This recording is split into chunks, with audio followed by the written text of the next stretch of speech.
إن الحمد لله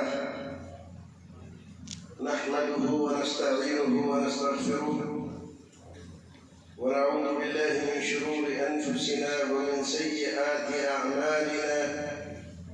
من يهده الله فلا مضل له ومن يضلل فلا هادي له، وأشهد أن لا إله إلا الله وأشهد أن محمدا عبده ورسوله. أما بعد، فأعوذ بالله السميع العليم من الشيطان الرجيم. بسم الله الرحمن الرحيم. يا أيها الذين آمنوا قوا أنفسكم وأهليكم نارا وقودها الناس والحجارة عليها ملائكة غلاظ شداد لا يعصون الله ما أمرهم ويفعلون ما يؤمرون.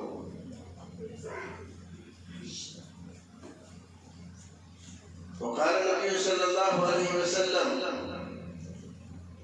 اتقوا النار ولو بشق تمرة.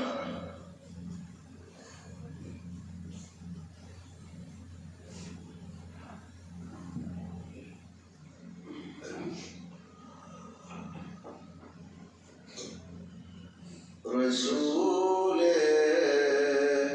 مجتبی کہیے، محمد مصطفیٰ کہیے، رسول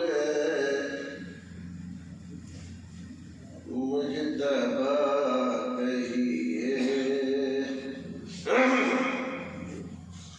رسول مجتبی کہیے، محمد مصطفیٰ کہیے، پھر اس کے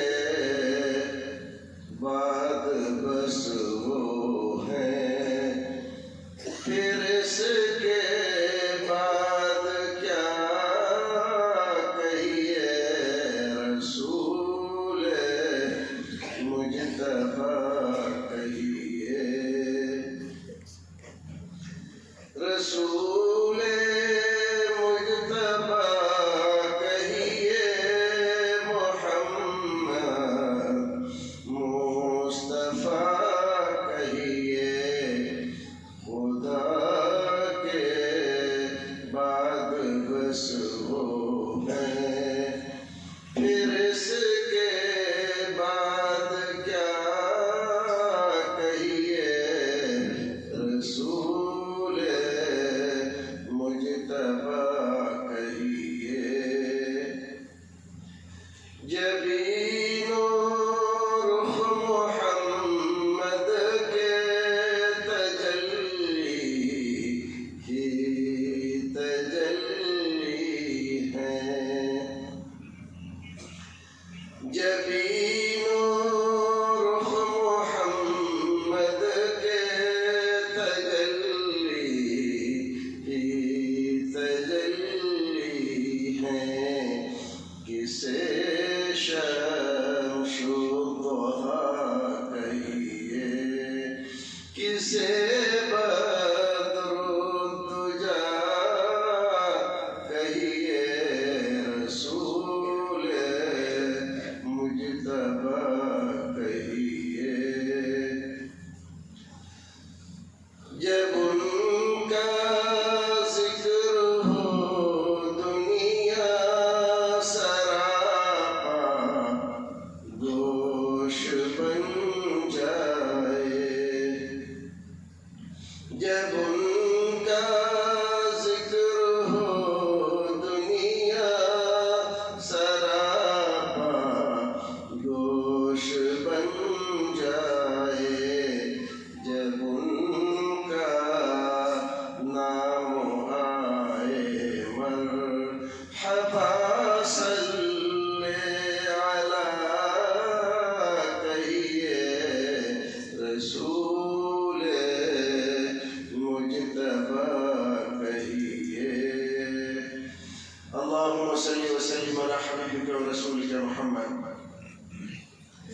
جناب صدر معزز علماء کرام، حاضرین مجلس اور میرے دینی و ملی بھائیوں، سردی کے اس موسم میں اس پاکیزہ مقام پر آپ حضرات کی حاضری اللہ اور اس کے رسول کے بیان کو سننے کے لیے اللہ رب العزت قبول فرمائے۔ جو حضرات یہاں پر آئے ہیں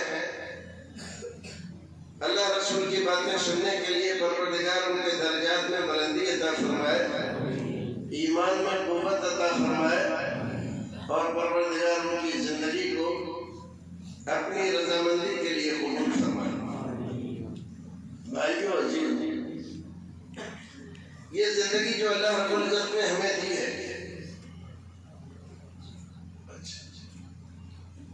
یہ زندگی ایک طرف تو اللہ رب العزت کا انعام و اکرام ہے، دوسری طرف ابتلاء اور امتحان ہے۔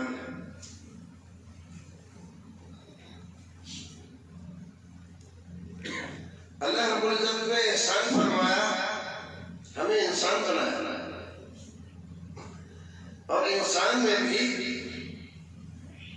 مسلمان بنایا، اور مسلمان میں بھی توحید و سنت والا بنایا، رسول اکرم سے سچی محبت کرنے والا اور سنتوں پر چلنے والا بنایا۔ اس احسان پر اللہ رب العزت کا جتنا شکریہ ادا کریں ہم اتنا کم ہے، ہم کر نہیں سکتے، لیکن ہمیں شکریہ ادا کرتے رہنا چاہیے کہ شکریہ ادا کرتے رہنے سے اللہ رب العزت کے احسانات اور اس کے انعامات کی بارشیں ہوتی ہیں، اور بندے پر اللہ رب العزت کی دائمی رحمتیں نازل ہوتی ہیں۔ اللہ رب العزت فرماتا ہے لئن شکرتم لأزیدنکم ولئن کفرتم ان عذابی لشدید۔ اگر تم میری دی ہوئی نعمتوں کا شکریہ ادا کرتے رہو گے، لأزیدنکم، تو میں نعمتیں اور انواع و اقسام کے احسانات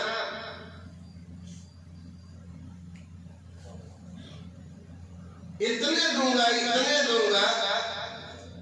کہ میری یہ کچھ کمی نہیں ہوگی، تم لیتے لیتے تھک جاؤ۔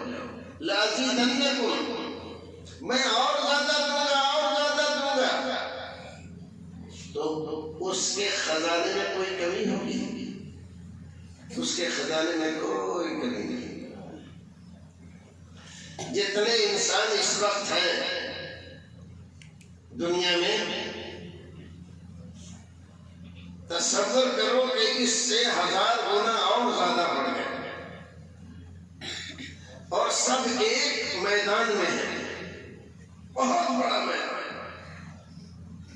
اور ان ہزاروں قسم کے لوگوں میں جو کروڑ کی تعداد میں ہے، ہر ایک انسان کی زبان دوسرے سے الگ ہے، اور ہر ایک انسان کی طلب دوسرے سے مختلف ہے۔ کسی کی تمنا دوسرے کی آرزو سے، اور اس کی آرزو اس کی خواہش سے ملتی نہیں ہے، اور ہر ایک آدمی اللہ رب العزت سے اپنی زبان میں ایک ساتھ مانگ رہا ہے، اور اللہ رب العزت ہر ایک انسان کو جو کچھ وہ مانگ رہا ہے وہ دے دے۔ ما نقص فی ملک شیئا، تو اللہ رب العزت کے خزانے اور اس کی قدرت کاملہ میں ذرہ برابر بھی کمی نہیں ہوگی۔ اتنا عظیم ہے میرا رب، ایسے عظیم مالک اور خالق کو ہم مانتے ہیں، اس کو سجدہ کرتے ہیں، اور اسی کو حاجت روا اور مشکل کشا جانتے ہیں۔ حضرت موسیٰ علیہ السلام اور حضرت خضر کی ملاقات ایک سمندر کے کنارے پر ہوئی. لمبا واقعہ. حضرت موسیٰ علیہ السلام نے اللہ رب العزت سے درخواست کی. مشہور اور طویل حدیث ہے، میں خضر سے تیرا دیا ہوا علم کچھ حاصل کرنا چاہتا ہوں. اللہ رب العزت نے راستہ بتلا دیا، ایسے ایسے جاؤ، وہاں ملے گا میرا بندہ. تو ان کے ساتھ رہے کچھ دیر، کچھ زمانہ، کچھ دن گزارے. لیکن حضرت موسیٰ علیہ السلام ان کے کیے ہوئے کاموں پر صبر نہیں کر سکتے. صبر کرتے بھی کیسے؟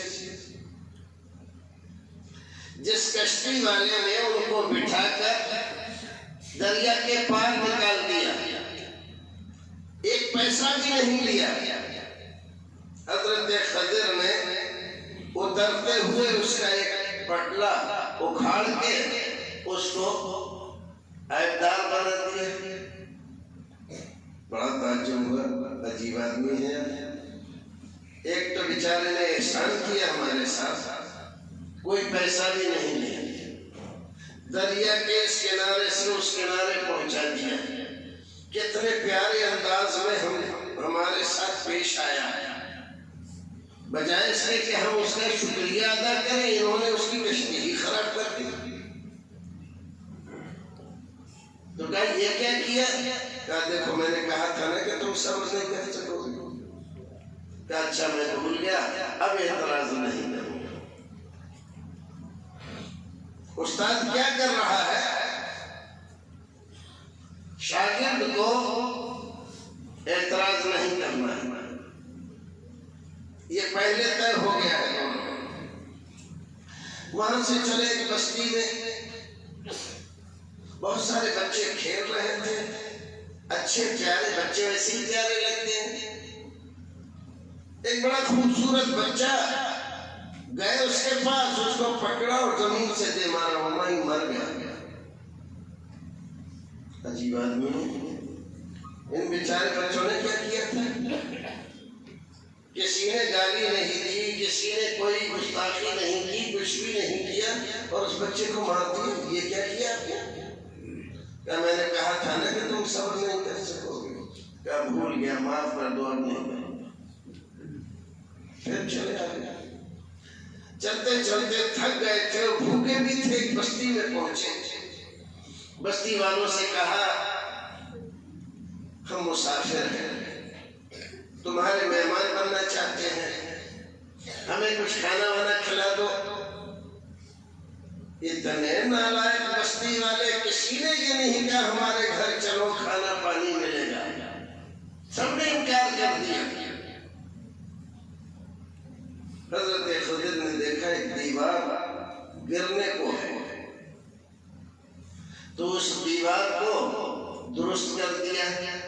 مفسرین تو یہ بتلاتے ہیں کہ اس سے ٹیک لگا کر کھڑے ہو گئے اور پھر وہ سیدھی ہو گئی، گرنے سے بچ گئی، جھکی ہوئی تھی. جو کچھ بھی ہو، بہرحال دیوار کو صحیح کر دیا.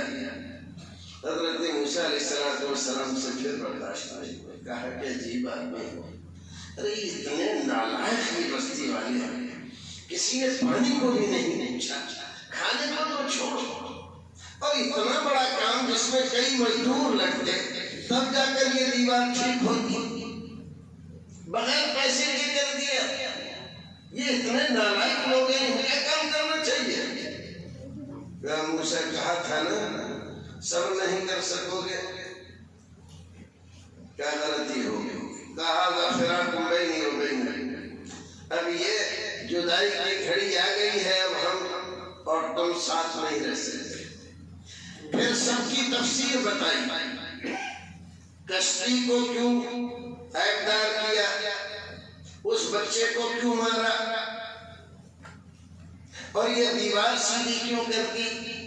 تو دو باتیں چھوڑ کر یہ تیسری بات بتاتا ہوں. بتلا کے دیکھو، یہ جو دیوار تھی نا یہ دو یتیموں کی تھی، دو یتیم تھی، اور اس دیوار کی جڑ میں ان کے باپ میں جو نہایت ہی نیک دیندار آدمی تھا، ان یتیموں کے لیے کچھ چھپا کر گاڑ رکھا ہے۔ اس زمانے میں سونے چاندی کے سب چکے چلتے تھے، کا ایک خزانہ اس دیوار کے جڑ میں گاڑ رکھا ہے، اگر دیوار گر جاتی تو دیکھ رہے بستی والے کتنے نالائق ہیں، سب لوٹ لے جائے، اور وہ بیچارے یتیم ایسے ہی رہ گئے۔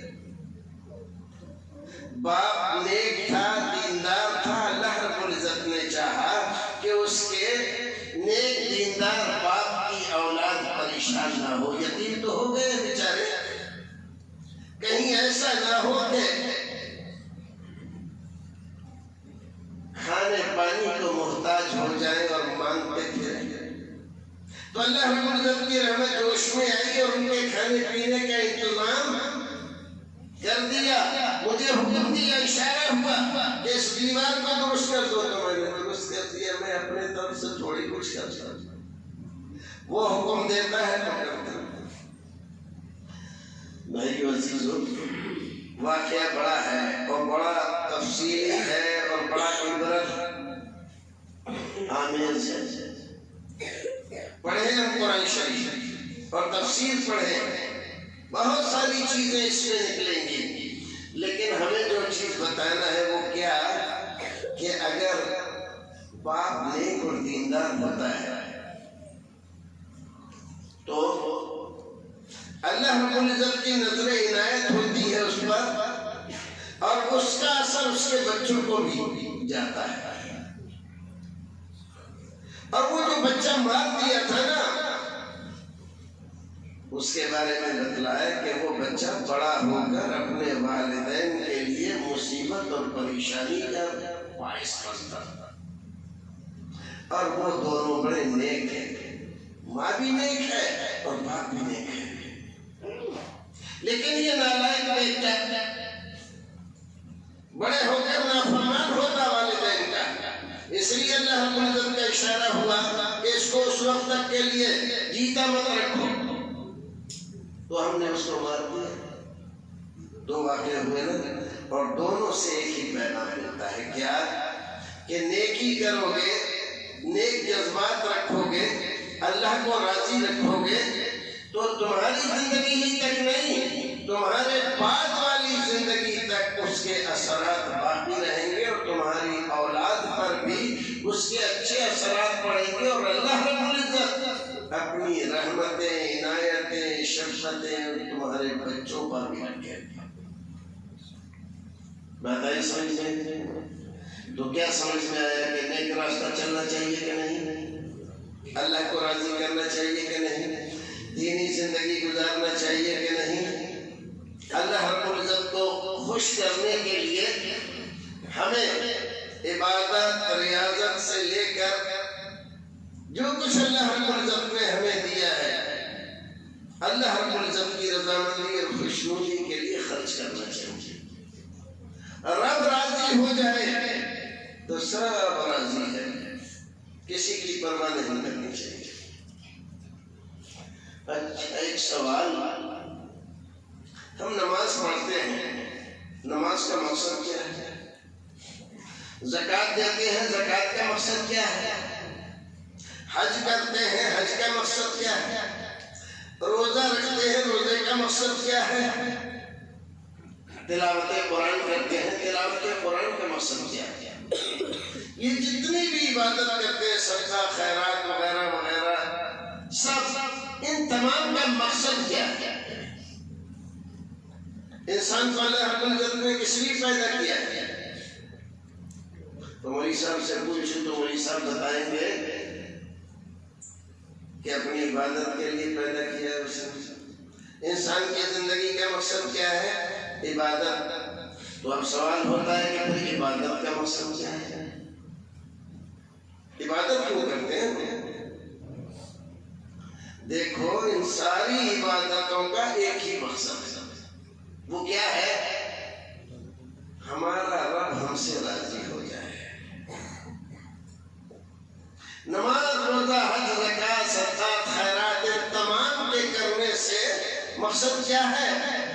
میرا رب مجھ سے راضی ہو جائے۔ ہزار بات بھی ہے۔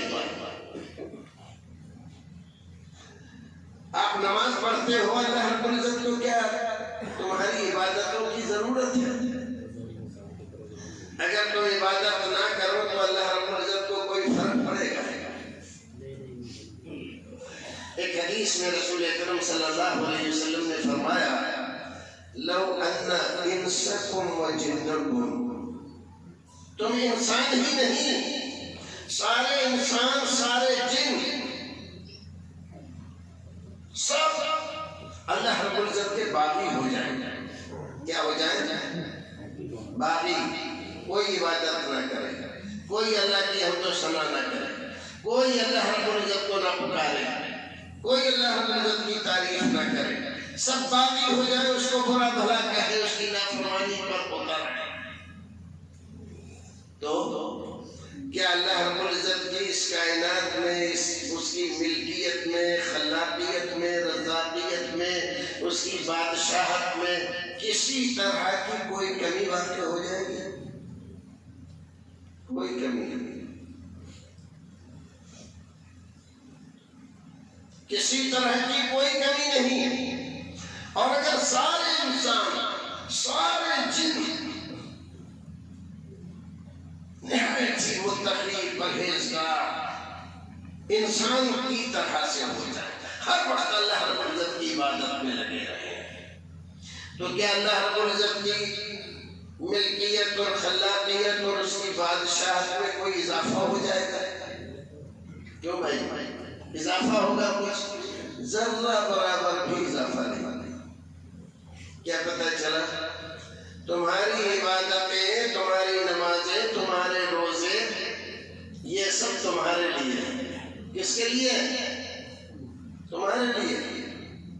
نماز کا فائدہ تمہیں، روزے کا فائدہ تمہیں، زکات کا فائدہ تمہیں، حج کا فائدہ تمہیں، صدقات خیرات کا فائدہ تمہیں، اللہ رب العزت کو کوئی فائدے کی ضرورت نہیں۔